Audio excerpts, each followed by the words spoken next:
వాస్తు ప్రభావం ఉంటుందా? అసలు వాస్తు అంటే ఏంది? అదేం కంటికి కనపడదు కదా! నేనైతే నేను మా ఇంజినీర్‌కి వాస్తు తెలుసు. వాస్తు ప్రకారం ఆయన ప్లాన్ ఏసి ఇచ్చాడు. మా బిల్డర్‌కు వాస్తు తెలుసు. మా సుతారు మేస్త్రికి వాస్తు తెలుసు. ఆయన మేము కట్టించేటప్పుడు కొనేటప్పుడు ఫలానా ఆయన్ని సంప్రదించాం. ఆయన చాలా పేరుపోయిన మనిషి. అన్నీ మా ఇల్లంతా వాస్తుగా ఉన్నది. మీరు లేనిపోని అనుమానాలు పెట్టి మాకు టెన్షన్ పెట్టకండి. ఇలాంటి మాటలు మనం తరచుగా వింటూ ఉంటాం. కానీ ఒక ఇంటి యొక్క వాస్తు అనేది దాని యొక్క దుష్ప్రభావం పడడానికి కాస్త టైం పడతది.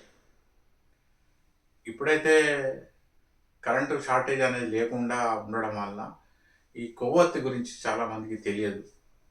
ఏదో బర్త్‌డే పార్టీలప్పుడు కొంతమంది వాడుతుంటారు. వెనకటైతే గత 10 ఏళ్ల క్రితం కరెంట్ లేకుంటే కొవ్వొత్తులు ఇమ్మీడియేట్‌గా ఎక్కువ శాతం వాడేవాళ్ళు. ఈ కొవ్వొత్తి అనేది నేల మీద పెడితే ఎక్కువ వెలుతురు రాదు కనుక ఒక టేబుల్ మీద పెట్టారనుకున్నా. కొద్దిగా ఎత్తైన టేబుల్ మీద. కొవ్వొత్తి ఈ ముట్టియంగానే వెలుతురొస్తది. కానీ అది పర్మనెంట్‌గా ఉండదు. ఆ కొవ్వు కరిగించి ఆ టేబుల్‌ని అంటుకొని నష్టపరచడానికి, టేబుల్‌ను నష్టపరచడానికి కాస్త టైం పడతది.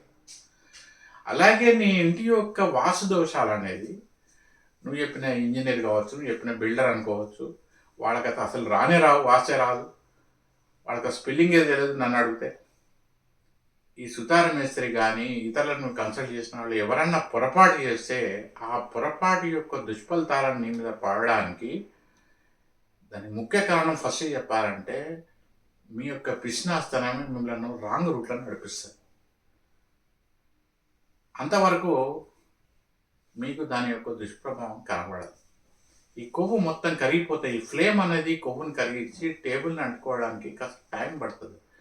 అలాగే మీ వ్యక్తిగత జాతకంలో ఉన్న గత జన్మలో చేసిన పూర్వపుణ్యం మిమ్మల్ని కొంతకాలం కాపాడుతది. మన సెల్ ఫోన్ ఛార్జింగ్ ఉన్నంత సేపు ఎలా మాట్లాడగలమో, అలాగే తీగల్లా కరెంట్ ఉన్నంత సేపు ఎంతసేపు లైట్ వెలుగుతదో, ఫ్యాన్ తిరుగుతదో, అలాగే ఈ మీ గత జన్మల పుణ్యం అనేది మిమ్మల్ని కొంతకాలం కాపాడుతది.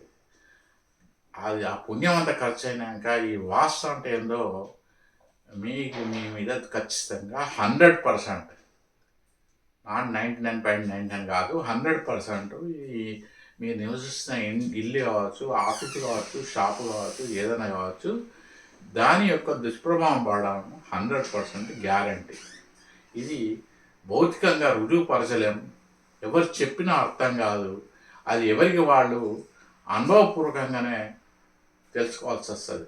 ఫస్ట్ ఆరోగ్యాలు పాడవుతాయి, సెకండ్ బంధుత్వాలు అది, మూడోది ఆర్థిక ఇబ్బందులు. వాస్తు యొక్క ముఖ్యమైన దుష్ప్రభావాలు ఫస్ట్ ఆరోగ్యాలు పాడవుతాయి, ఆర్థిక ఇబ్బందులు వస్తాయి, అందరితో గొడవలు కొట్లాటలు ఉంటాయి, అందరు మనకు దూరం అవుతారు. ఇది చాలా ముఖ్యమైన విషయం. కనుక నేను వాస్తుని నమ్మను. నేను నమ్మని ఎవరన్నారు? వాస్తును స్థూలంగానే చూడాలి, సూక్ష్మంగా చూడొద్దు అని కొంతమంది మేధావులు అంటుంటారు. అటువంటి వాళ్ళకు నమస్కారం పెట్టండి. మరి మీరు అటువంటి వాళ్ళ మాటలు విని బాధలు అనిపిస్తారా? నిజంగా శాస్త్రంలో మన పూర్వీకులు మహర్షులు చెప్పిన విషయాలు పాటిస్తారా? అది మీకు మీరే నిర్ణయం చేసుకోండి. ఉంటాను. నమస్కారం.